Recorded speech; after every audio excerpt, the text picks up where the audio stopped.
วัสดีทุกคนตอนนี้ล่ะอยู่กับผู้ที่มาออกแบบดีไซน์โลโก้ของระดกหญ้าเนาะที่ว่าหลายคนจะเห็นกันนี่มันเสื้อสีฟ้านี่เป็นโลโก้ระดกหญ้าเลยสบายดี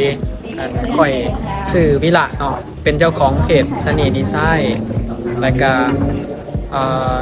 เสน่ห์ฮิสตอรี่เนาะค่อยมีความสนใจในประวัติศาสตร์และก็ศิลปะแล้วก็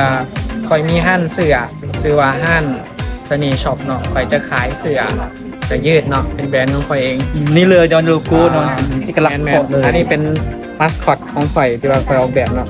สามนางพัฒนาต่อจากเงิน 1,000 กีบข่อยมีอย่างเสื้อยืดแล้วก็กระเป๋าเนาะ